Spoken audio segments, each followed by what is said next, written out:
الرحمن الرحیم.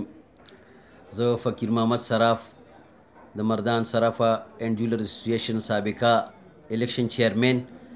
زه د پښتو نیوز دلته پر راتګ ډېر مشکور یم. یوسف جان ستاسو ډېر مشکور یو چې تاسو راځئ زموږ نه وخت په وخت باندې میسیج اخلئ، چونکه اختر را روان دی، د خوشحالو د قربانۍ اختر دی او الله پاک ته په ټولو مسلمانانو سره زمونږ په خیر خیریت او ډېر ښکلی د اختر تیر کړي.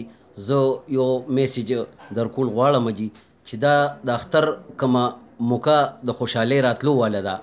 یو خو دا د غوښو اختر دی او اخو ځان له خبر ده، خو چې کوم د دې ورځو شپو کې کم هوایي فایرنګ کیږي نو زه په ډېر په ریکویسټ باندې ویم چې مهرباني وکړئ د هوایي ډزو نه پرهیز وکړئ.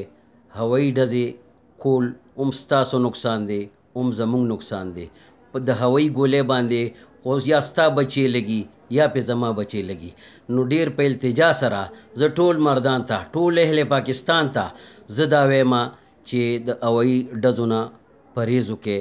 او دویمه خبرداره چې په خپله د اختر په خوشحالو کې د خپل چم ګاونډ غریبانان مسکینان چې بالکل یې هیر نه کړئ، لکه د خوږ ګوتې یاد وساتئ چې څومره څه دنه کېږي نو دې زموږ د وروڼو عزیزانو سره او ګاونډیانو سره خپل ګاونډ کې وکړئ.